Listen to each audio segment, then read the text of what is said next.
இந்த copy trading அப்படின்னா என்ன? காப்பி ட்ரேடிங் அப்படின்னா சிம்பிள் தான். அதாவது ஒரு எக்ஸ்பர்ட்டான ட்ரேடர் வந்துட்டு அவருடைய ட்ரேட் பிளேஸை ஷேர் பண்றது தான் காப்பி ட்ரேடுன்னு சொல்லுவாங்க. இப்போ பிகினர்ஸா பைனரி ஆப்ஷன்ல என்ட்ரி ஆகுறவங்களா இருந்தாலும் சரி, இல்லைன்னா நார்மலா ஒரு டெய்லி மார்க்கெட்ல என்ட்ரி ஆகுறவங்களா இருந்தாலும் சரி, அவங்களுக்கு வந்து இதுக்குன்னு டைம் ஸ்பெண்ட் பண்றதுக்கு டைம் இருக்காது. ஆனா ட்ரேடிங்ல வந்துட்டு அதிகமாகவே அவங்களுக்கு இன்ட்ரெஸ்ட் இருக்கும்.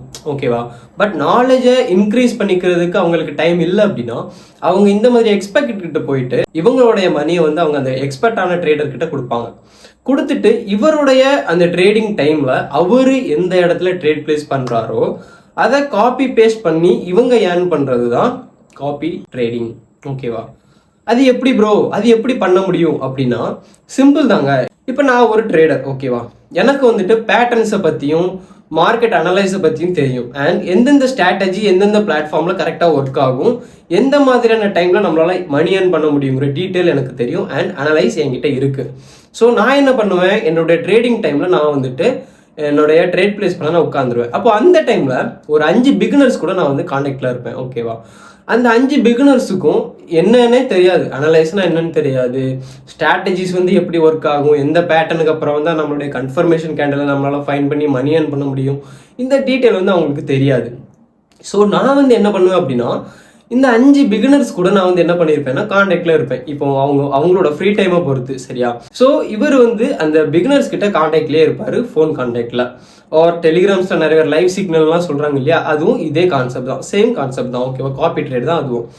அப்போ இந்த இடத்துல என்ன நடக்குது அப்படின்னா இந்த எக்ஸ்பர்ட்டான ட்ரேடர் வந்துட்டு ஒரு இடத்த பார்க்குறாரு.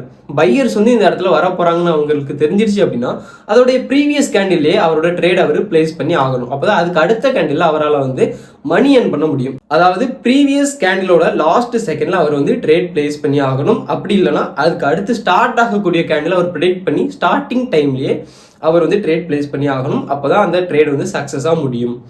ஓகேவா? ஸோ இந்த இடத்துல இந்த டைமிங் வந்து இவர் என்ன பண்ணுவார் அப்படின்னா அவருடைய பிகினர்ஸ் கூட ஷேர் பண்ணுவார். இந்த 5 பேருமே என்ன பண்ணுவாங்க, சாரி இந்த 6 பேருமே இந்த எக்ஸ்பர்ட்டோட சேர்த்து, ஓகேவா? இந்த 6 பேருமே ஒரே சார்ட்ல, அதாவது ஒரே அசெட்ல ஒரே ட்ரேடிங் பிளாட்ஃபார்ம்ல ஒன்னா இருப்பாங்க, ஒரே கான்டாக்ட்ல இருப்பாங்க. அப்போ இந்த எக்ஸ்பர்ட் என்ன சொல்லுவார் அப்படின்னா இந்த செகண்ட்ல இந்த இடத்துல நீங்க வந்து பை ஆப்ஷன் போங்க, ஆர் இந்த இடத்துல நீங்க டவுன் ஆப்ஷன் போங்க, அதாவது செல்லர் ஆப்ஷன் போங்க அப்படின்னு சொன்னதுமே பிகினர்ஸுக்கு என்னன்னே தெரியாது. ஓகே, நம்ம காப்பி பேஸ்ட் தான் பண்ணிட்டு இருக்கோம். ஸோ அவர் சொன்னதை நம்ம என்ன பண்ண போகிறோம். அப்போ அவரும் அந்த இடத்துல எக்ஸ்பர்ட்டும் அந்த இடத்துல டவுன் கொடுத்து அவருடைய ப்ராஃபிட்டை பார்ப்பாரு. இவங்களும் அந்த இடத்துல டவுன் பிளேஸ் பண்ணி ஆர் பை பிளேஸ் பண்ணி அவங்களுடைய மணியை ஏர்ன் பண்ண ஆரம்பிச்சிருவாங்க. ஓகேவா? ஆனால் இவங்களுக்கு ஏர்னிங் எப்படி வருதுன்னு தெரியாது. சப்போஸ் லாஸ் வந்துச்சு அப்படின்னாலும் இவங்களுக்கு, அதாவது பிகினர்ஸுக்கு எப்படி லாஸ் வந்துச்சுன்னு தெரியாது. ப்ராஃபிட் வந்துச்சு அப்படின்னாலும் எப்படி ப்ராஃபிட் வந்துச்சுன்னு தெரியாது. ஓகேவா? ஸோ இப்போ அவங்களுக்கு லாஸ் வந்துச்சுன்னா இந்த எக்ஸ்பர்ட் வந்து அவங்களுக்கு என்ன பண்ணி கொடுத்துருவாரு, ரெக்கவர் பண்ணி கொடுத்துருவாரு. ஆனால் இவங்களுக்கு எப்படி ரெக்கவர் ஆகுது, ஏன் லாஸ் வந்துச்சுங்கிற டீட்டெயில் அண்ட் அனலைஸ் இருக்காது. ஸோ ப்ராஃபிட் வந்துச்சுன்னா சந்தோஷப்பட்டுப்பாங்க, ட்ரேடில் இன்னும் கூட அவங்களுக்கு இன்ட்ரெஸ்ட் வரும். லாஸ் வருது அப்படின்னாலும் நம்மளுடைய எக்ஸ்பர்ட் வந்து என்ன பண்ணுவார், அந்த லாஸ் எல்லாம் ரெக்கவர் பண்ணிடுவாருன்னு அவங்களுக்கு தெரியும். ஸோ இப்படி தான் காப்பி பேஸ்ட் பண்ணுறாங்க. ஓகேவா?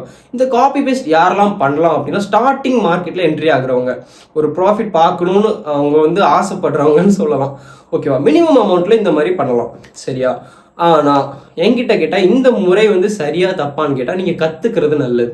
இப்போ நீங்கள் காப்பி பேஸ்ட் ட்ரேடு முடிச்சதுக்கு அப்புறமே நீங்கள் ஒவ்வொரு ட்ரேட் எடுக்கிற இடத்தையுமே வீடியோவோ இல்லைன்னா ஒரு ஸ்க்ரீன்ஷாட்டோ எடுத்து வச்சிட்டீங்க அப்படின்னா உங்களுடைய எக்ஸ்பெக்ட் கேட்கலாம், இது எப்படி வந்துச்சு, இந்த இடத்துல நம்ம வந்து பை ஆப்ஷன் போயிருக்கோம் எப்படி, இந்த இடத்துல நம்ம வந்து டவுன் ஆப்ஷன் போயிருக்கோம் எப்படி, இந்த மாதிரியான டீட்டெயில்ஸை நீங்கள் கலெக்ட் பண்ணி உங்களோட அனலைஸ் நாலேஜை நீங்கள் இன்க்ரீஸ் பண்ணிட்டீங்க அப்படின்னா, ஸ்ட்ராட்டஜி வைஸ் எல்லாம் கற்றுக்கிட்டீங்க அப்படின்னா கண்டிப்பாக உங்களால் ஒரு நல்ல ட்ரேடர் ஆக முடியும்.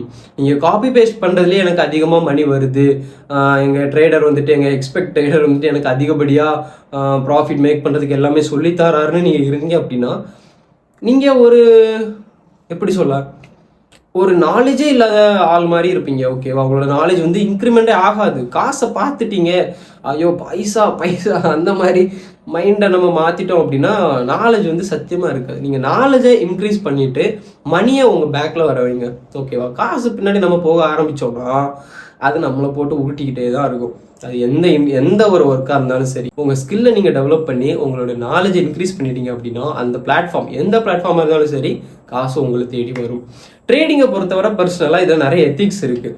ஓகேவா?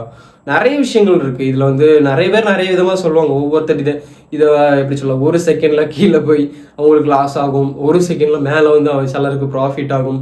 இதெல்லாம் பார்த்துட்டு நிறைய பேர் இது ஸ்கேம், இது வந்துட்டு நான் மணி போடுறதை யாரோ பார்க்குற மாதிரியே இருக்குது, அந்த மாதிரிலாம் ட்ரேடிங் பிளாட்ஃபார்மில் சொல்லுவாங்க.